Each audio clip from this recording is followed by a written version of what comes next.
루카가 전한 거룩한 복음입니다.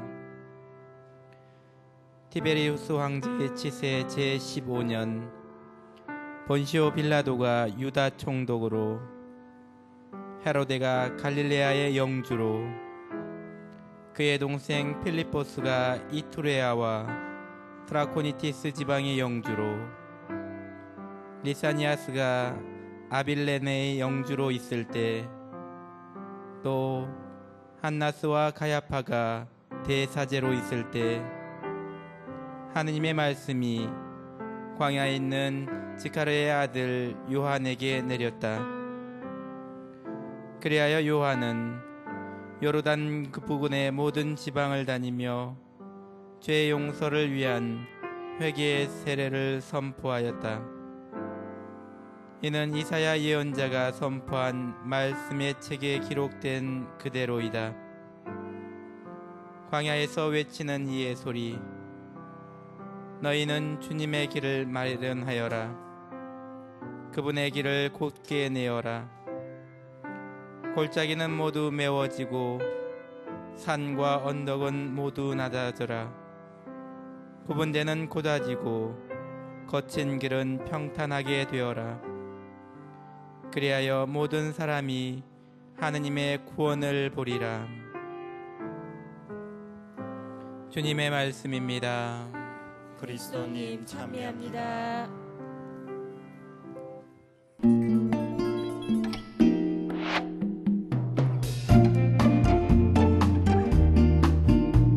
나눌수록 행복하고 나눌수록 사랑이 샘솟는 복음톡 톡톡. 네, 반갑습니다. 네, 반갑습니다. 안녕하세요. 네, 환영합니다. 오늘은 잘 또- 지내셨습니까? 네, 네. 반갑습니다. 오늘 또 특별히 기다리던 얼굴, 네, 기다렸습니다. 하지원 선생님. 제가 집안에 뭐 아프신 분이 있어서 이제 2주 동안 자리를 비웠는데요. 앞으로 다시 이 자리에 앉으니까 너무 좋고 앞으로 네, 이제 안 많이 빠지도록 보고 싶었어요. 하겠습니다. 네. 마리아 선생님 안 계시는 동안 우리가 참 많이 좀 적적하고 그죠? 네, 좀 허전하고 그랬습니다. 그러게요. 다시는 딴 데 가지 어디 않으시도록. 가지 마세요. 어디 방송 보니까 저 없이도 잘 하시는 것 같은데 네. 아니요. 그래도 제가 맡은 역할 방송은 편집이라는 게 있기 때문에 잘한 네. 것처럼 보여도 알겠습니다. 그죠? 제 자리 비우지 두 않겠습니다. 분께서 역할 얘기하시니까요. 오늘 복음에 등장하는 세례자 요한 떠오릅니다. 예수님께서 공생활을 시작하기 전에 요즘 말로 하면은 바람잡이 역할을 충분히 하신 분 네. 같아요. 네. 네, 그래요. 세례자 요한께서 광야에서 이렇게 외치셨습니다. 너희는 주님의 길을 마련하여라. 그분의 길을 곧게 내어라 하면서 그렇게 외치셨는데 예수님의 오실 길을 미리 닦으신 분이라고 우리가 네. 알고 있습니다. 그런데 신기한 게 왜 광야일까? 왜 하필 광야에서 이렇게 외치셨을까? 우리가 한번 생각해 볼 수도 있을 것 같은데요. 우리나라에는 광야가 없어서 딱 와닿지는 않았지만 성경엔 사실 광야가 굉장히 많이 등장하고 네. 또 이스라엘 백성들이 40년간 머물렀던 곳도 광야이기도 합니다. 네. 그래서 아마 이스라엘 백성의 광야는 조금 특별한 것이 아닐까 싶은데요. 그래 우리 광야가요. 저는 두 가지 의미로 받아들였으면 합니다. 첫 번째로 일단은 광야는 우리에게 자유 해방의 어떤 자리다. 하느님께서 이스라엘 백성을 이집트에서 이끌어내어서 자유롭게 해방을 어떤 그런 기쁨을 누릴 수 있는 자리. 그러나 반면에 또 우리가 광야는 거기에서 많은 어떤 시련을 겪습니다. 그래서 우리 수사님도 계시지만은 수령기의 어떤 시기가 아닐까 그런 생각을 광야에서 광야를 통해서 우리가 할 수 있지 않나 생각됩니다. 여기에서 세례자 요한이 외칩니다. 어떤 의미 자유의 외침이고 또 우리가 정말로 무엇을 우리가 바꿀 수 있도록 우리를 다잡는 우리의 어떤 모습을 함께 새롭게 생각해보는 그런 곳이 아닐까 생각되네요. 네. 그럼 오늘의 톡톡 주제를 한번 네. 열어볼까요? 자, 오늘의 네모는 짜잔 이것입니다. 네. 나는 네모라고 외치고 싶다. 네, 세례자 요한처럼 네. 광야에서 그죠. 네. 만약 여러분이 광야에 서 계시다면 무엇을 외치고 싶으세요? 제가 먼저 질문을 하주원 선생님 뭐라고 외치고 싶으세요? 나는 사랑합니다라고 외치고 싶다. 사랑합니다. 예, 네. 광야 같은 굉장히 적적하고 나 혼자 있는 그런 넓은 곳에 가면 제가 사랑하는 사람들이 많이 생각날 것 같고 네. 그런 곳에 가면 평소 별로 사랑하지 않던 사람들조차 생각이 나서 네, 이런 외로워서. 예, 네, 이런 말을 하고 여러- 싶을 것 같습니다. 네. 네, 와. 사랑합니다. 보스코 신부님은 어떻게 어떠세요? 보스코 신부님 어떠세요? 아, 저요? 벌써 제가 네. 답을 해야 되나? 네. 네. 근데 제가 좀 생뚱맞은 답일 수 있어요. 저는 뭐 지금 외치는 그 내용은 말씀 못 드리겠고 그래요? 욕하고 싶어요. 나는 아, 뭐라고 욕이 하고 너무 강렬해서 아니요, 이렇게 아니요. 말씀 예, 못 하시는 거예요, 예전에 방송에서? 그게 저 주제를 우리가 그 방송 전에 보면서 제가 이런 생각이 떠올랐습니다. 유학 시절에 욕을 못 배웠어요. 그래서 왜 욕 배우는 시간도 있거든요, 따로. 그래요? 외국말에 예, 학원에서 가르치는 게 있는데 프랑스인들하고 막 이렇게 의견 대립이 있었을 때 얘는 분명히 저한테 욕하는 것 같아. 아, 근데 제가 욕을 하고 싶으면 너 나쁜 말 사용하면 안 된다. 그렇죠. 그런 말을 사용하지 마라. 나 다른 화났다. 말만. 뭐 이런 말밖에 할 수가 없더라고요. 네, 정말 화가 나는데 네, 화가 표현할 나는데 수가 없어서. 네, 아주 점잖하게 나쁜 말은 안 돼요. 뭐 이런 정도 수준.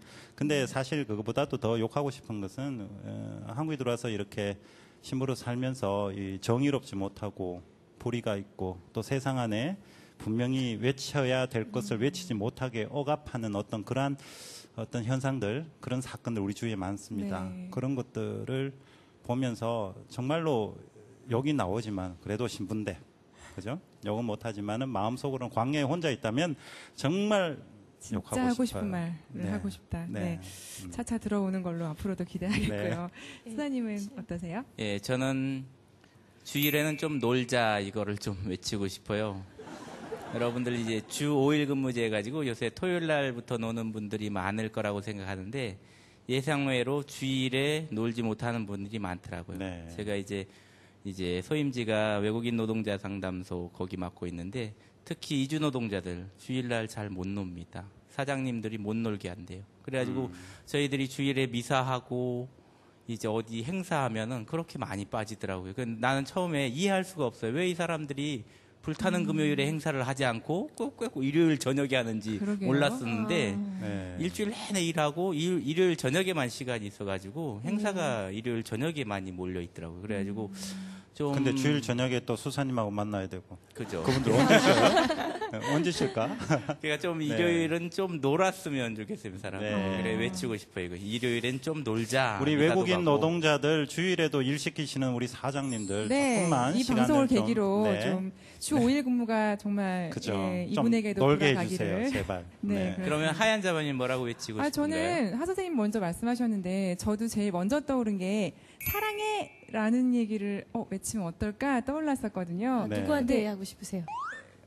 아니 누구는 결혼하셨잖아요. 뭐 굳이 또 누구한테? 아니, 평소에 뭐, 저희 네. 신랑한테는 자주 하니까 네. 네. 세계 평화를 위해서 모든 사람들에게 내 이웃을 사랑하는 아유 마음으로. 성년하셨네. 네, 네. 세계 근데 평화를 정말 위해서. 예, 자주 하고 싶은 말인데 네. 조금씩 자주 하는 것도 좋지만 외친다는 거기에서 큰 소리로 한번 이거 지르고 나면 굉장히 그래요. 속 시원할 것 같고 기분 좋아질 것 같은 느낌이 들더라고요. 네, 그렇습니다. 다 모두가 사랑할 수 있는 그런 목소리 크게 외칠 수 있는 광야가 됐으면 좋겠고요. 네. 자, 우리 페이스북에도 우리 많은 글들이 올라온 걸로 알고 있는데 한번 소개해 주시겠습니까? 네, 페이스북 페이지에도 많은 분들이 참여해 주셨는데요. 나는 네모라고 외치고 싶다. 정재학 씨께서 실천하는 신앙인이 되어라 라고 외치고 싶다고 하셨고요. 그다음에 김평진 씨께서 기쁜 마음으로 봉사하여라 하고 봉사하여라. 외치고 싶다 네. 하셨습니다. 우리 방청객 분들도 한번 이야기 들어봤으면 좋겠습니다. 혹시 나는 세르자 요한처럼 광야에서 이런 말을 외치고 싶다. 네, 누가 말씀해 주시겠습니까? 네, 저라면은 나는 자유라고 외치고 싶다라고 말을 할 것 같습니다. 나는 자유다. 네. 자유다. 아, 내가 네. 자유다. 네, 제가 자유. 현재. 요즘 자유롭지 못하신가요? 아, 네, 이제 네. 뭐 취직 준비다 해서 뭐 이제 좀 바쁜데 너무 답답한 환경에만 있다 보니까 네. 광야라는 넓은 공간에 가면은 뭔가 탁 트여 있어서 네. 마음도 좀 편안해지고 네. 네, 제가 자유라고 느낄 것 같습니다. 저 우리 성당에 오셔요. 우리 성당이 산 위에 있어서 쫙 트여 있습니다. 네, 한번 놀러 되게 가겠습니다. 시원합니다. 네. 네, 꼭 한번 오시기 바랍니다. 네. 네. 이 말씀을 쭉 들어보니까 이 외침이 다른 사람을 향한 외침이 아니고 자기 내면을 향한 자기가 네. 원하는 외침 같아요. 그래가지고 이 시간 함께 하면서 우리가 우리한테 뭘 요구하는지 또한 하나님께서 우리한테 뭐라고 외치고 있는지 한번 네. 묵상해 보았으면 좋겠습니다. 자, 우리 그럼 이제 복음 말씀으로 한번 본격적으로 한번 들어가 보도록 하겠습니다. 네, 저는 오늘 복음 보면서 시작이 너무 장황해서 좀 놀랐어요. 예, 예. 네, 네, 사람 이름들이 그렇죠. 티베리우스 황제의 치세 제15년 본시오 빌라도가 유다 총독으로, 네, 헤로데가 갈릴레아의 영주로, 네, 그의 동생 필리포스가 이투레아와 트라코니티스 지방의 영주로, 네. 리사니아스가 아빌렌의 영주로 있을 때, 저는 읽기도 힘드네요. 네. 근데 이렇게까지 나열을 한 이유가 뭘까요, 신부님? 뭐 한마디로 요약하면 그겁니다. 루카 복음을 쓰신 분은 이 루카는 역사학자라고 우리가 흔히 알고 있습니다. 의사라고도 하지만은 제일 강조했던 부분이 구원의 완성이 바로 역사 안에 오신 예수 그리스도. 네. 그분을 통해 이루어졌다. 그래서 앞에 이렇게 쫙 설명을 여러 사람들의 어떤 이 다스리는 사람들의 이름을 열거한 이유는 바로 역사의 자리 안에 예수께서 오셨다. 참으로 네. 구원을 완성해 주러 오셨다. 역사성을 강조하기 위한 것이죠. 예, 저는 그래서 말씀을 묵상하면서 하느님의 말씀이 지카리아의 아들 요한에게 내렸다라는 구절이 되게 인상적이었습니다. 그래요? 네. 왜요? 아니, 그 하느님의 말씀이 이제 지체 높은 왕이나 권력가에게 내려서 그 사람들 통해서 전해졌으면 사실 빨리는 전해졌을 거고 전해지기는 굉장히 쉬웠을 거라는 생각이 드는데요. 네. 하지만 이제 그렇게 많은 사람들이 나중에 끝까지 진짜 그 말을 공감을 했을까라는 측면에서는 네. 그러네요. 오히려 그게 더 좋지 않았을까라는 생각도 들고요. 그런 것 같아요. 네. 그 하느님 말씀이 뭡니까? 결국에는 루카복음 보면 이 가난한 이들에게 기쁨을 전하고 묶인 이들 해방을 알리고 그죠? 네. 다 이렇게 좀 이렇게 우리 사회에서 소외받은 사람들의 어떤 그런 자리에 하느님 말씀을 전하는데 왕으로 탁 나타나서 너희에게 기쁨을 주노라 묶인 이 풀어주기 이런 것보다 왜 서민이 서민 고통 더 잘한다고 네, 맞아요. 이런 거 있지 않습니까? 골프 치면서 왜 환경운동 한다고 막 그럼 생태계가 어쩌고 막 이러시는 분들 나무 우리 베면 안 된다 그러시고. 도저히 이해 못 하거든요. 네, 맞다. 예, 골프장에 그 어떤 그 농약이 얼마나 많은 농민들 제가 네. 농촌에 살기 때문에 예. 골프장 옆에는 거의 수확이 60%가 줄어들어요. 아, 그런데 골프 치시면서 생태운동 하신다, 자연운동 하신다 이러면 이해 안 되는 거죠. 그렇습니다. 네, 그런 논리가 아닐까? 네, 예, 그렇게 맞습니다. 생각됩니다. 이제 구원이 필요한 사람들은 이렇게 지체 낮은 사람들입니다. 아까 역사적 배경 보면은 안나스하고 가야파가 나오는데 이분들이 이 양반들이 대제관들이거든요. 종교 지도자들인데 반면에 하느님 말씀은 어디 누구한테 내렸냐면은 하층 사제의 아들인 이제 지카리아의 아들인 세례자 요한에게 내립니다. 네, 그것뿐만 그죠. 아니고 예수님 말씀 귀 기울였던 모든 사람들이 이 사회의 바닥을 차지했던 사람들인데 이분들이야말로 진정한 하느님의 구원을 절실하게 원했던 사람들이죠. 간절함이 예, 있는 곳에 간절함이 간절한 말씀이 또 내리는 것 같아요. 그렇습니다. 네. 근데 저는 또 궁금한 게 있어요. 그 복음에 나오는 지명이요. 예. 그래서 갈릴레아는 좀 알겠는데요. 이투레아, 트라코니티스? 저 이런 거 좀 생소하거든요. 예, 네. 저도 아까 복음 읽으면서 혀가 자꾸 꼬였는데요. 진짜 있는 지명이고요. 오늘 우리가 소개할 책 중에 있습니다. 옆에 예. 끼고 한번 보고 싶은. 그래요. 그쵸? 우리가 그 아까 제가 루카복음이 예수님의 역사성을 강조하기 위해서 이렇게 많은 사람들을 이렇게 언급했다라고 말씀드렸는데 성경 을 네. 읽으실 때 우리가 성경의 그 역사에 관련된 그 지도들 함께 펴놓고 읽으시면 좋겠어요. 네. 그래서 우리가 책을 한 권 소개해 드리자면 네. 이태리에 있는 두 분의 학자분들이 만드신 성경의 어떤 지도들 다 엮어놓았습니다. 이 지도들은 성경의 이야기 역사와 더불어서 옆에 이렇게 제시해 놓았으니까 성경 읽으시면서 한번 꼭 참고해 보시면 좋겠어요. 아마 우리나라에서 나온 그 성경 지도들 중에 많은 책들이 있습니다만은 가장 좀 내용이 충실하고 좀 광범위한 내용 많이 담고 있습니다. 네. 예, 우리 분도 출판사에서 이성근 신부님께서 이것을 옮기셨습니다. 꼭 한번 근데 가격이 너무 조금 세요. 그래요. 그래 보이네요. 그래도 우리 성경과 더불어서 함께 꼭 집에 놔두실 만한 책이 아닐까 그렇게 그래서 생각됩니다. 어느 회보다 제가 좀 탐이 나는데 어떻게 안 네, 될까요?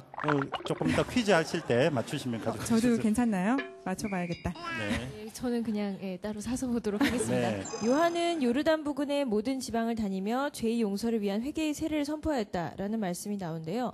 그 회개의 방법으로 다른 것도 아닌 세례를 택한 이유가 뭐가 있을까요? 예, 세례를 우리가 마치 지금 우리가 생각하는 세례 있지 않습니까? 어떤 종교에 예. 입문하기 위한 네. 그런 개념으로 받아들이기보다는 당시의 세례는 민족 전반에 걸쳐서 기다렸던 분이 메시아예요. 그때 우리 뭐 정치적 메시아라고 우리가 조금 폄하해서 말씀들 많이 하십니다만은 어쨌든 살기가 팍팍한 세월 속에서 제발 누군가가 와서 우리를 어떻게 좀 구원해 달라라는 그런 열망들이 가득한 그런 어떤 시절에 그런 열망을 채우기 위한 나 입장의 준비는 나를 소위 갈고 닦아야 되는 거예요. 네. 내가 뭐 함부로 살면서 그렇게 뭐 메시아를 기다릴 수는 없거든요. 그래서 나를 조금 되돌아보고 내가 회개를 하고 그래서 보다 더 메시아가 오시면 맞닿는 모습으로 내가 준비를 하는 것. 그런데 우리의 세례와는 조금 달라요. 우리는 하느님의 자녀로 다시 태어나는 거지만은 세례자 요한이 외친 세례는 나 자신의 준비하는 나를 회개하는 세례였어요. 그래서 우리가 당시에 이 세례를 통해서 얼마나 많은 사람들이 삶의 어려움 속에 살았나, 얼마나 간절했으면 많은 이들이 세례자 요한에게 몰려들었 그 이유를 우리가 한번 생각해봐도 좋으리라 생각합니다. 네. 그 복음 얘기 들으면서 그때 풍경을 이렇게 상상을 해보면 그 세례자 요한이 외치고 그러면 사람들이 모이고 또 그 이야기를 들으려고 줄도 서고 그러잖아요. 네. 세례를 네. 받으려고 줄 서고. 마치 지금- 보신 듯. 네, 상상을 굉장히 했어요. 줄까지 서 있었어요. 그렇죠. 네, 줄 서 있었어요. 네. 그러면 지금 현재 연예인들한테 그렇죠. 사인 네. 받으려고 줄 서 있는 그런 것도 살짝 생각하기도 했거든요. 네. 예, 맞습니다. 세례자 요한은 실제로 많은 인기를 얻었던 것 같아요. 그래가지고 나중에 헤로데가 이 인기를 그죠. 시기해가지고 이제 핑계를 대가지고 죽일 만큼 그렇게 인기를 네. 얻었었는데, 근데 우리가 한 가지 이제 생각해 보셔야 될 것이 그 세례자 요한의 자세입니다. 그렇게 높은 인기를 누리면서도 자기는 오실 그분이 아니라고 겸양합니다. 네. 자기는 오실 그분의 신발끈마저 풀어들 자격이 없는 사람이라고 얘기하거든요. 요게 우리한테 큰 반향을 일으킵니다. 보통 요새 세상이 안 돌아간다 하는데 똑똑한 사람이 없어서 안 돌아가는 게 아니에요.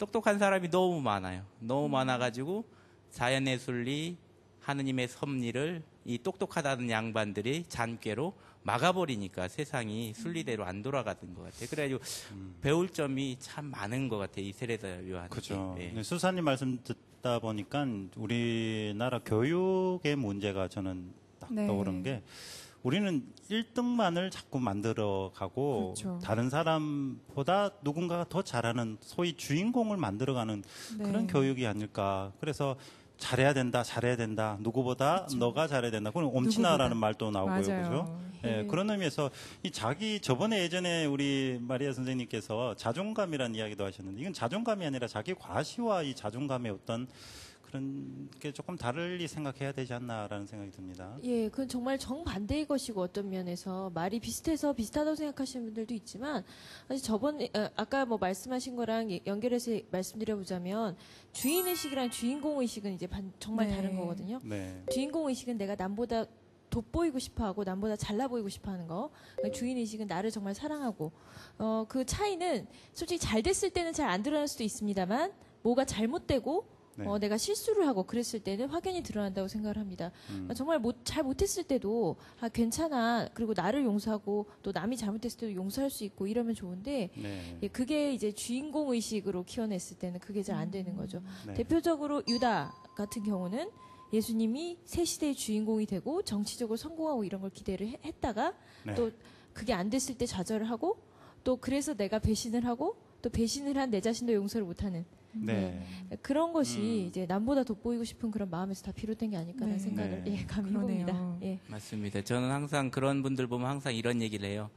그대가 아니더라도 지구는 하루에 한 바퀴씩 꼬박꼬박 잘 돌아가고 1년에 태양을 한 바퀴씩 어김없이 돌아가고 있다고. 예. 네. 그러니까 이 세례자 요한이 무슨 얘기를 하냐면은 자기는 점점 작아지고 그분께서 우리 안에 있는 그분께서 커셔야 된다고 그랬거든요. 그러니까 어찌 보면은 세상의 역사는 보통 영웅들의 역사라고 생각하기 쉽지만 그렇지 않은 것 같아요. 이렇게 낮은 데서 이제 조용한 데서 묵묵히 일하는 이 조연들의 역사가 아닐까. 그런 의미에서 이제 오늘 말씀 골짜기는 모두 메워지고 산과 언덕은 모두 낮아져라. 구분되는 고다지고 거친 그름 평탄케 되어라. 그리하여 모든 사람이 하느님의 구원을 보리라 하는 구절이 나왔는데 요 낮아지고 평탄한 사람들 그야말로 바닥에서 그죠? 남들의 기반이 되어주는 사람들이 있기 때문에 역사가 이렇게 발전하지 않나 생각합니다. 그래요. 그 골짜기는 모두 메워지고 산과 언덕은 낮아져라. 잘났다고 자기 혼자 살려고 하는 사람 좀 낮아지고 정말로 세상이 버림받은 사람들 좀 채워서 좀 같이. 그 메시아 시대는 모두가 평화스러운 상태예요. 그래서 왜 이런 말 있지 않습니까? 뭐 아기가 뭐 독사골에 손을 넣어도 괜찮고 또 사자와 또 뭡니까 사슴입니까? 뭐 이렇게 있어도 괜찮은 모두가 이 평화스러운 상태, 서로가 서로를 위하는 그런 상태, 이런 상태가 바로 오늘 구절에 나오는 것과 연결되죠. 네, 우리가 이렇게 세상을 고르게 만들려면 어떻게 하면 될까요?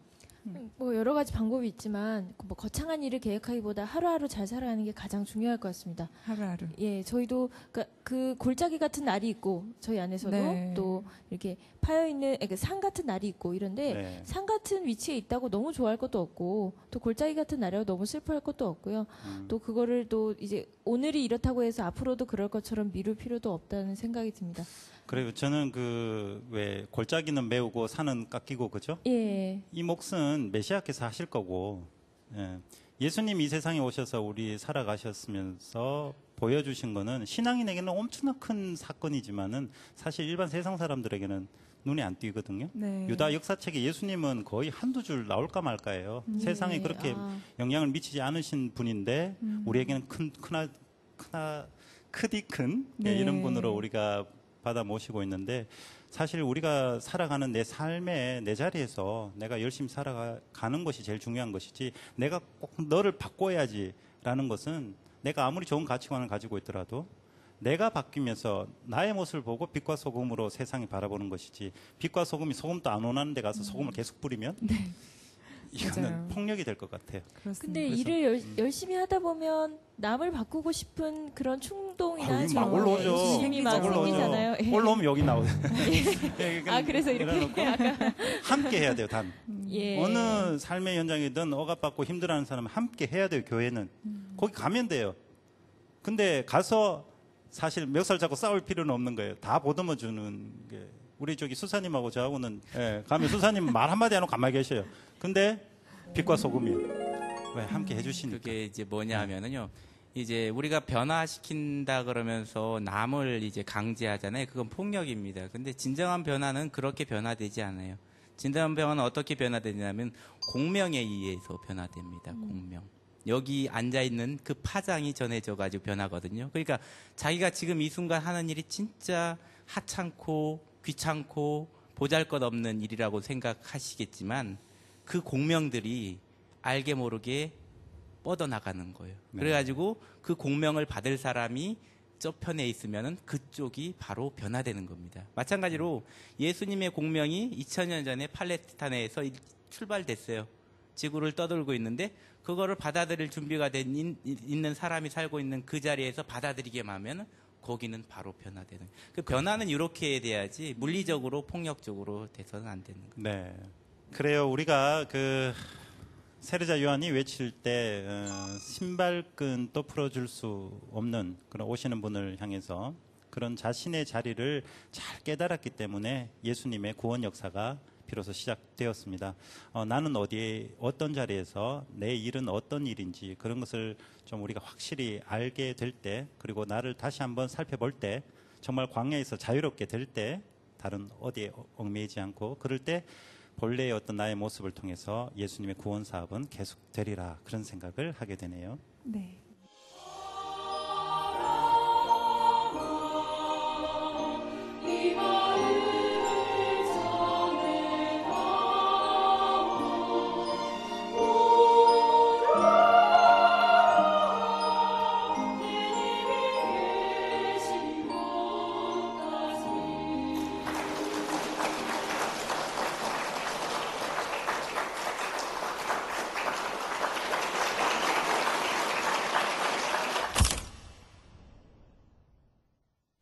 네, 영화 하모니의 한 장면 보셨습니다.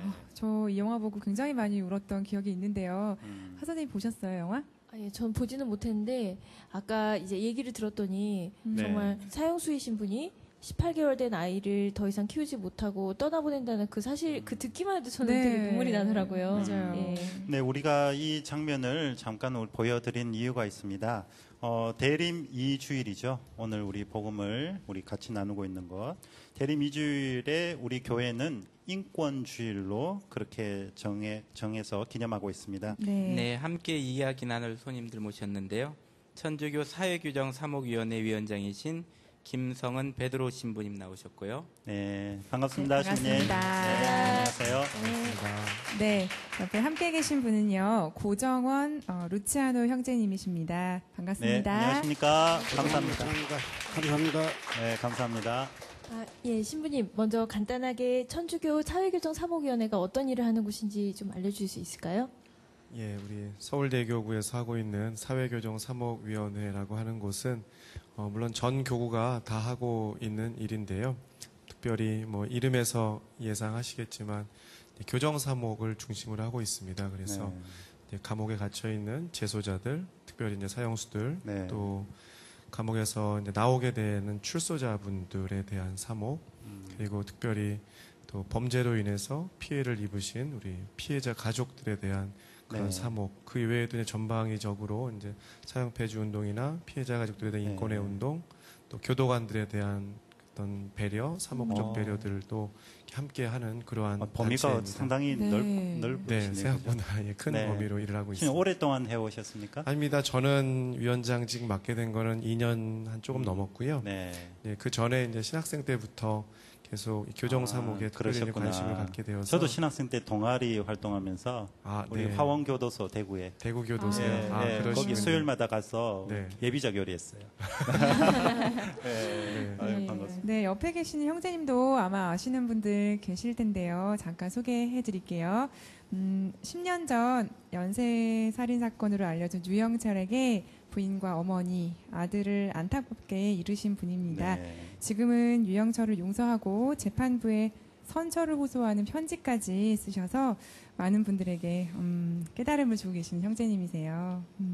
네, 나와주셔서 정말 진심으로 감사드립니다. 어려운 거 네. 해주셨어요. 고맙습니다. 네. 루치아노입니다. 네, 제가 당시 그 형제님의 심정을 담은 글을 오늘 일간지에 난 글을 한번 보게 됐는데요. 잠시 한번 소개해 드릴까 합니다. 예.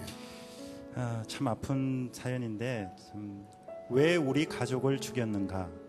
왜 둔기로 머리를 쳐서 어머니와 아내가 죽었는가? 범인을 잡아서 찢어 죽이고 싶었는데 막상 범인이 잡히고 나니까 저도 알 수 없는 마음의 변화가 일었어요. 가족의 죽음을 똑같은 죽음으로 되갚는 게 과연 온당한 일인가 의문이 들었어요. 다른 분들, 그로부터 피해를 보신 가족들이 나를 보면 저 정신 나간 또라이 같은 짓을 한다고, 왜 자기 부모 처자 죽인 놈을 용서하느냐고 책망할지 모릅니다. 이 글을 읽으면서도 참 제가 지금 참 마음이 좀 무거운데 우리 형제님께서 어떻게 이렇게 용서라는 것을 하시게 되셨는지.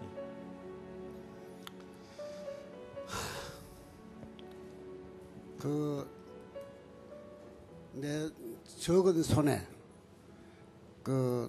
우리 가족 세 분을 한 줌의 채로 네. 빻아서 영미리에 뿌리고 나서 느낌은 역시 돌아올 수 없는 우리 가족이다 하는 걸 절실히 느꼈고, 또한 원수를 만나면 정말 그보다 더한 방법이라도 죽이고 싶은 생각밖에 없었습니다. 네. 그러나 누구의 권위도 아닌 성서 필사를 하면서부터의 저의 마음이 흔들리기 시작을 했습니다. 사건 이후로 성서를 필사를 하시기 예, 그냥 혼자서 필사를 하다 보니까는 그런 그 생각이 나도 모르게 나왔습니다. 네. 이 가족의 죽음을 똑같은 죽음으로 되갚는 것이 과연 온당한가라는 질문이 네. 그 쓰신 글에 등장을 하지 않습니까? 네, 네. 근데 어떻게 이제 그 가족을 잃은 슬픔이 아직도 크실 텐데 네, 네, 정말로 그 되갚는 것이 온당하지 않다는 생각은 변함이 없으시고요. 네, 변함이 없고요. 예. 제가 그 사형 폐지 쪽에 그렇게 관심을 갖던 이유는 우리 주변에서 익히 아는 그런 인혁당 사건에 무고한 사람들이 죽은 것을 제가 보았을 때 우리 사회에서는 그런 것은 분명히 그 최선의 방법이 사람을 죽인다라고 해서 해결하는 것은 아니다 하는 걸 느꼈습니다. 네. 예. 그런데 저기 형제님 요새 이제 흉악범이 늘어나면서 이제 언론이나 사회 분위기가 그런 범죄자들에 대한 극형을 요구하는 목소리가 높은데요. 그때 당시도 형제님이 이렇게 용서했을 때 주위 분위기가 좀 안 좋았을 것 같은데 네. 그걸 어떻게 이겨내셨는지요? 참 암담하죠. 지금도 암담한데 물론 내가 범인을 용서를 하고 나서 우리 가족들 특히 시집을 간 그 두 딸들은 특히 아주 막무가내했죠. 또 지금까지도 아빠 바보 같은 짓, 정말 또라이 같은 짓을 하고 있다라고 하는데 왜 아빠가 이렇게 자꾸 사형 폐지 쪽이나 이런 쪽에 일을 하고 있는지 모르겠다고. 그런데 어쨌든 저는 그렇게 걔를 용서를 해주고 나니까는 제가 살 수가 있었다는 것입니다. 다시 말해서 내가 잠을 잘 수가 있었어요. 그 전까지는 잠을 제대로 못 잤는데 이 잠을 자고 나니까는 오히려 이것이 더 나한테 어떤 그 좋은 결과가 오는 거라구나. 내가 용서를 해줌으로써 내가 오늘 잘 수가 있으니까는 오히려 이 방법을 난 택해야 되겠다 해가지고. 네. 그런데 그 유영철 씨는 한번 만난 적은 있으십니까? 서울구치소에서요. 네. 전에 신부님 주선으로 인해 가지고 네. 미사를 보았을 때 네. 바로 그 지척인 그 옆에 이 뭐라고 하나 그 막사에 네. 있는데 본인은 못 나오고 네. 다른 그 사형수들하고 제가 대화를 한 적이 있었습니다. 네. 그러나 제일 측근 네. 갇혀온 자리에서는 불과 한 10여 미터 이상 그 정도 근거리에는 있었어도 직접적으로는 만나지 못했습니다. 그때 정말 나의 가족을 죽인 사람이 바로 옆에 있다라는 마음이 맞아요. 드실 때는 모르겠어요. 제가 감히 형제님의 네. 마음을 이해한다는 것은 조금 무리겠지만은 제가 지금 막 좀 떨리는 기분인데 어떻게 그때 이미 용서라는 것을 하시고 그때 미사를 참여하셨는 것입니까? 예, 그렇습니다.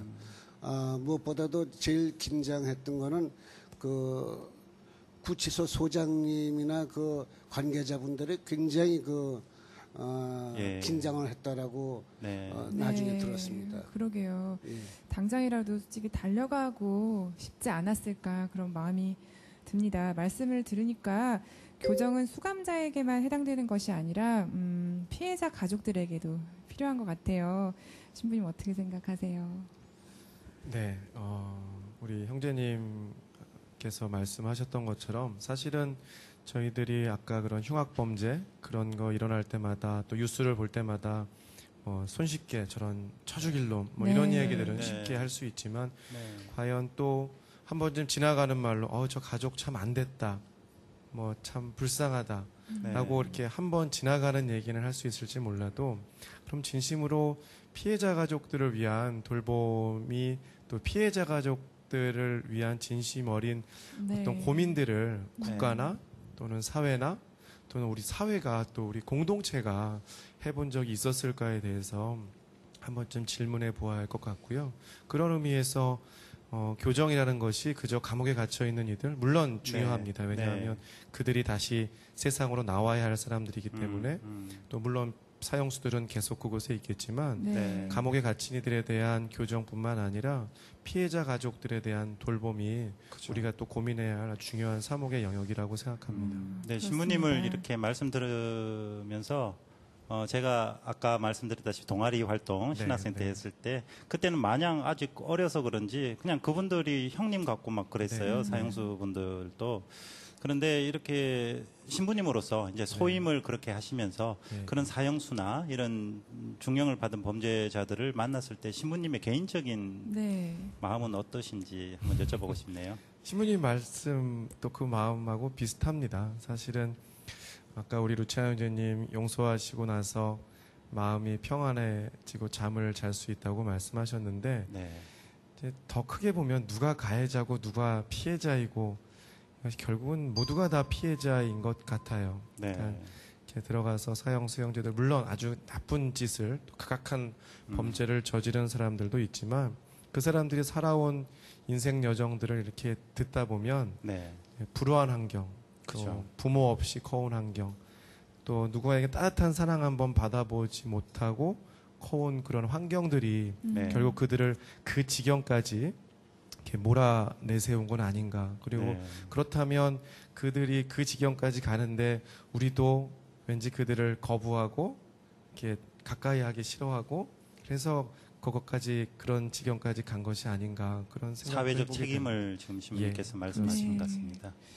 네, 그래요. 우리 한번 여기 신부님하고 루치아노 형제님 우리 말씀을 들으면서 우리 방청객분들도 네. 한번 의견이 있으실 것 같은데 한번 궁금한 게 질문하실 있으실 것 분 같아요. 혹시 있으십니까? 네, 네. 한번 말씀해 주시겠어요?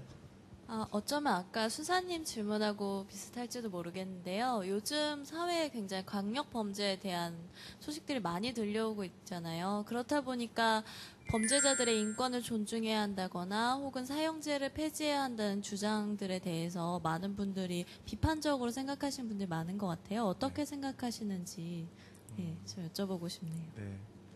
요즘 저희가 사형제도 폐지 운동하면서 가장 많이 듣는 질문 중에 하나입니다. 그러니까 만약에 너희 가족이 또는 네 엄마가 네 여동생이 그랬다고 생각해봐라. 너희들이 이렇게 쉽게 사형제를 폐지하겠다고 얘기하겠느냐라는 질문을 가장 많이 받는데 우리 사실은 거기에 대한 답변은 우리 바로 옆에 앉아 계신 우리 루치아노 형제님의 아까 답변이 이제 아주 색다른 또 다른 정답이 될 수 있을 건데 저는 그런 분들에게 다시 역으로 질문하고 싶은 것이 그러면 과연 그들이 그 흉악범죄를 저지른 사람들을 죽임으로 해서 극악한 범죄를 저지른 사람을 죽임으로 해서 과연 피해자 가족들이 속 시원할 수 있겠느냐. 그러니까 오늘 사형 집행을 함으로 해서 과연 피해자 가족들이 이렇게 편안한 삶을 살 수 있겠느냐. 이제 그런 생각들을 하게 되고 저희 교회 입장에서는 사형제도 폐지는 국가는 그렇습니다. 국가는 누군가가 잘못을 저지른 거에 대해서 내가 대신 보복해주고 복수해주는 그런 집단이 아닙니다. 네. 사형제는 법이라는 어떤 약속, 사회적 테두리 안에서 사형이라고 하는 이유, 그 제도는 어떻게 보면 쉽게 얘기하면 내가 대신 복수해줄게. 네. 너 가족이 죽어서 속상하지, 화가 나지. 그냥 법이라는 힘으로 우리가 보복해주고 복수해주자는 논리이거든요. 네. 그리고 피해자 가족들 뭐 너희 가족이 그랬다고 생각해봐. 그러면 그렇게 보복해주고 복수해주는 것이 피해자 가족들을 위로해주는 게 아니거든요. 그럼 오늘 죽이면 내일부터 우리 가족들이 발 뻗고 편안하게 잘 수 있겠느냐? 그렇지 않거든요.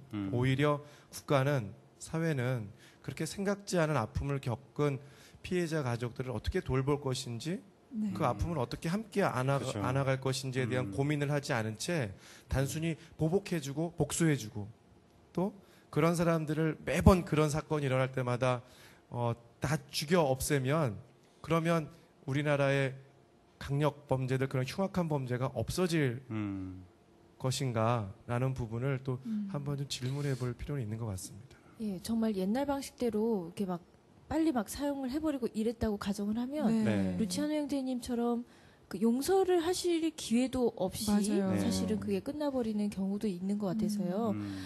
어떻게 생각하세요, 루치아노 형제님? 사형제에 대해서 어떤 생각을 갖고 계십니까? 저는 처음이나 지금이나 나의 마음은 변함이 없습니다. 어떻든 간에 그런 보복이 보복을 낳는 것이죠. 그러니까 뭐 죽인다라고 해서 내 속이 풀리는 거 아니거든요. 예. 예, 그래서 나는 그 무고한 사람이 만에 한 사람이 어떤 그 잘못해서 이 집행이 됐다라고 하면은 그 얼마나 가슴이 아프겠습니까? 그건 누가 책임을 지겠습니까? 나는 뭐 대통령한테 원망을 한다고 되는 것도 아니고 또 저 같은 경우는 이러한 그 가슴 아픈 뭐를 당했으면서도 정말 이런 나의 아픔을 물어본 사람들이 별로 없어요. 또 일간 신문에서는 엉뚱한 보도들이나 하고 네. 그래서 내가 또 인터뷰도 거절하고 했지만은 네. 평화방송만은 내년이면 10년이 되는데 평화방송은 인터뷰 오늘 처음 하는 거예요. 아유, 예. 감사합니다. 이 근데 처음 이 감사합니다. 자리에 오셔서. 어떻든 우리 같은 그 피해자가 또 다른 분들도 많이 있겠지만 나 같은 경우는 사람이 셋씩 죽었는데 시체값 하나 이 장례비 하나 이 정부에서 책임진 것도 없고 네. 받은 사실도 없고 또 관계 그 인권 담당하시는 변호사님들이나 관계 뭐 어느 뭐 신부님이나 또 내지는 수녀님들한테 내가 이렇게 목을 맸어도 오늘 솔직하게 이제 인터뷰 별로 하고 싶은 생각이 없었어요. 네. 왜? 여기 와서 뭘 하겠어요? 얘기한다라고 해서 뭐 들어줄 겁니까? 전 그렇게 봐요. 그러나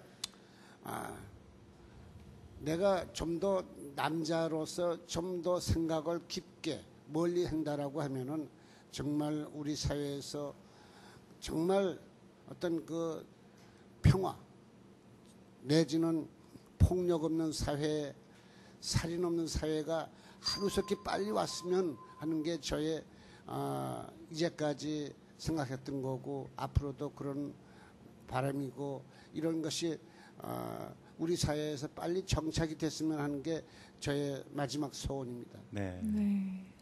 네, 루치아노 형제님께서 말씀하신 거를 실현하기 위해서는 어차피 이제 정치권을 움직여야 되는데 규정사목위원회에서 이거 많이 노력하시는 줄 압니다. 지난 10월 말에도 대구 오셔가지고 사형제도 폐지 콘서트 그렇죠. 네. 하시고 그때 얼굴 뵀었는데 네.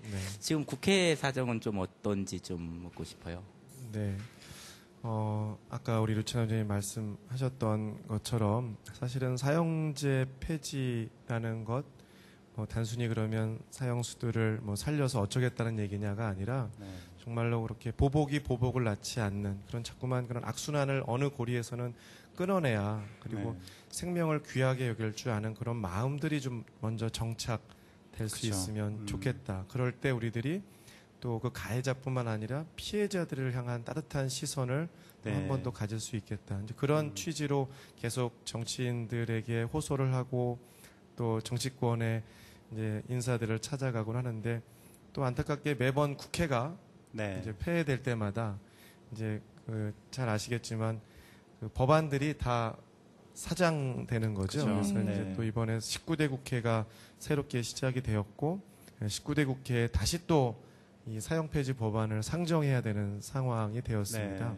네. 국회의원들을 만나면 지금 한 300명의 국회의원 중에 비공식적으로는 한 250명 개인적으로 만날 때는 사형제도 폐지해야죠 네. 라고 다 얘기하면서도 공식적으로 이제 거기 법안에 사인 좀 해주시겠습니까 하면 이제 난색을 표하거나 당론이 네. 그렇지 않아서 그렇다고 네. 하는데 이번 이제 대선을 마무리하고 저희들이 이제 지금 현재로서는 시민단체나 종교단체들이 함께 모여서 그 민주통합당의 이제 유인태 국회의원께서 그분이 아까 유찬 의원님 말씀하신 인혁당 사건의 네. 피해자이기도 하시고 네. 네. 또 그래서 사형수가 된 적도 있으셨고요. 그죠. 그래서 네. 유인태 국회의원께서 이제 대표 발의를 하시고 또 다른 국회의원들을 이제 공동 발의를 해서 지금 19대 국회 때 다시 한번 사형 폐지 법안을 이제 상정하려고 이제 정치권 또 시민단체, 종교단체가 노력하고 있습니다. 예전에 제가 본 자료에 보면 이 사형제 이제 정치권 법안 문제 연결되니까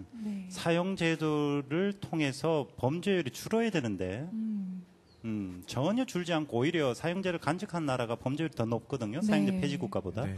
그런 것도 있고 또 사형을 시켜서 내가 어떻게 아까 국가가 보복을 해준다라는 표현을 하셨는데 보복을 하고 나면 누가 또 제2차적으로 또 그 보복에 대한 죄의식을 가지냐면 유가족들이에요. 네. 그런데 가족을 죽인 그 사람이 국가에서 사형을 받았는데 오히려 유가족이 또 그 그렇죠. 사람의 죽음의 책임까지 무의식적으로 또 부담감을 갖는다. 이런 어떤 외국의 이 통계 자료를 봤습니다. 그래서 네. 사형제라는 것이 유가족한테도 그렇고 국가에도 그렇고 우리 국민들에게도 그렇고 더 이상 그 범죄를 낮추지 못하는 그런 교정의 어떤 도구라면 이건 교정 자체가 안 되죠. 그죠? 축이가 그렇죠. 없으니까. 네, 네. 그렇습니다. 그리고 또 한 가지 덧붙이자면 요즘 같은 이제 사회학자들의 이야기 중에 한 주장은 사형제를 폐지하는 것이 사형을 집행시키는 것이 범죄 네. 억제 효과가 없다. 네. 네. 이제 있다 없다에 대한 논란이 많은데 이제 한편의 주장은 범죄 억제 효과와 사형제도는 관계가 없는 문제이다. 그것이 과연 범죄 억제 효과를 위해서 네. 사형제를 논한다는 것 자체가 그렇죠. 온당하지 않은 것이다. 그리고 네. 그것은 인권이나 또는 어떤 국가의 어떤 품위, 국격이라고 할 수 있는 그런 어떤 걸맞지 않은 이야기들을 하고 있는 것이다라는 일부의 주장들도 한번 생각해 보았으면 좋겠습니다. 네. 네. 오늘 복음에 나온 세례자 요한처럼 신부님께서 광야에 서 계신다면 어떤 말씀을 외치고 싶으세요? 사형제 폐지에 대해서 저희는 계속 우리 대한민국에서 사형제가 폐지될 때까지 네. 끊임없이 교정사목이라는 이름으로 계속 일을 할 것입니다. 그리고 네. 그 폐지되는 날이 오기를 저희도 간절히 기다리고 있고요. 네. 또 한 가지 우리가 잊지 말아야 할 것은 그러한 아주 있어서는 안 될 일들이 생김으로 해서 그 범죄들의 어떤 피해를 온전히 안고 사시는 피해자 가족들에 대한 우리들의 네. 돌봄, 또 사회적인 관심, 네. 또 국가적인 어떤 보상이나 또는 국가적인 배려에 대한 차원들도 네. 우리들이 좀 함께 이제는 고민해야 될 그런 적극적인 시기가 되지 않았는가 네. 그런 이야기를 좀 외쳐보고 싶습니다. 네. 네, 우리 루치아노 형제님께도 똑같은 질문 한번 드려볼까 합니다. 세례자 요한처럼 광야에 계시다면 나 이것만큼은 제발 좀 네. 들어주십사. 나 외치고 외치고 싶다. 이런 말씀. 아까 신부님 말씀하셨듯이 정말 사랑을 해야만이 사랑 속에 용서가 있죠. 절대 사랑 없는 용서는 없다라고 저는 생각해요. 그래서 그 상대가 나를 죽인 유영철이가 무엇이 됐든 간에 나는 유영철을 용서하는 거는 걔를 사랑을 했기 때문에 용서가 나왔지. 전 그렇게 생각합니다. 그래서 사랑을 하면은 분명히 용서라는 그 우리의 그 가슴 속에서의 모든 게 나오니까는 저는 그렇게 외치고 싶습니다. 네, 성경의 말씀이 형제님 삶에 그대로 녹아있는 그런 말씀을 우리에게 전해주신 것 같습니다. 예, 저도 사람들이 상처를 어떻게 극복하고 살아가는지에 대해서 굉장히 관심이 많고 많은 분들이 상처를 극복한 얘기를 듣는데 오늘 루치아노 형제님 말씀이 정말 감동적이었고 솔직히 말씀드리면 누구나 이렇게 용서의 경지까지 갈 수는 없다고 생각을 합니다. 근데 그렇다고 해서 그 용서할 기회마저 뺏는 그거를 용서를 네. 하지 못하도록 사회가 그렇게 만들어서는 적어도 안 되겠죠. 누구나 네. 루치아노 형제님처럼 될 수는 없겠지만 예, 그런 생각이 들고요. 마지막으로 혹시 신부님 시청자분들 당부하실 말씀 네, 말씀 다 하셨습니까? 네, 아까 뭐다 예, 드렸지만 예. 우리들이 아까 마지막으로 당부드리자면 사실은 피해자들에 대한 관심이나 또 사형제 폐지에 대한 관심 모두가 우리가 죽음의 문화가 아닌 생명의 문화가 네. 이 사회 안에 또 우리 세상 안에 이제 함께 녹아내렸으면 하는 바람들 안에서 이제 외치는 이야기들인데 모쪼록 우리 땅에 또 대한민국 안에 그런 생명의 문화가 좀 생명을 귀하게 여길 줄 아는 네. 그런 마음들이 우리 신자분들 먼저해서 좀 먼저 좀 생겨났으면 하는 네. 그런 부탁 말씀을 드리고 싶습니다. 네. 네, 감사합니다. 루치아노 형제님도 시청자 여러분께 한 말씀 해주시죠. 예. 저는 애미 교육은 비신자 시절에 그 친구 권유로다가 그래서 애미 교육을 받았어요. 그 당시에 저희 처가 그 마지막 유서를 그 지도 신부님한테서 예, 말씀하신 대로 유서를 주고받았는데 그 유서를 장례를 치르고 나서 제가 그걸 보다가 도저히 볼 수가 없어요. 꼭 오늘의 현실이 온거 모양 그 와이프는 그렇게 유서에 써서 제대로 읽질 못하고 그게 몇 달까지도 갔었어요. 근데 지금은 어느 정도 이제 읽었는데 어떻든 우리 사회에서 이런 일이 나와 같은 일이 두 번 다시 안 나기 위해서는 우리 그 제도적으로다가 또 모든 그 정부나 사회단체에서 그런 결손 가족에서 태어난 그 문제라든가 이런 것 학생들 어린이들을 어려서부터도 근본적으로 정부에서 잘 이렇게 보살펴서 정말 올바르게 자랄 수 있는 사회가 됐으면 하는 게 바람이고 우리 특히 그 천주교 자매님들 형제님들한테는 저 바보 또 나왔구나 이렇게 하시는 분도 있을지 모르지만은 용서하십시오. 고맙습니다. 네, 감사합니다. 감사합니다. 오늘 마치 이제 바보 중에 바보인 예수님께서 이 자리에 현현하신 것 같아요. 예, 오늘 뜻깊은 시간 만들어주셔서 대단히 감사합니다. 네. 큰 박수로. 감사합니다. 감사합니다.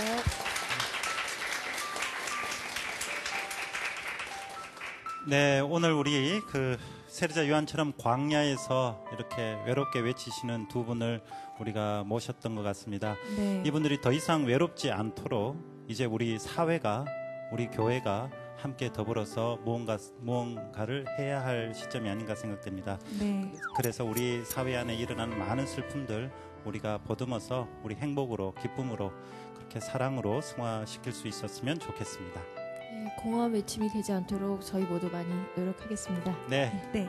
기쁜 소식으로 행복과 사랑을 복음톡 톡톡. 네, 감사합니다. 감사합니다.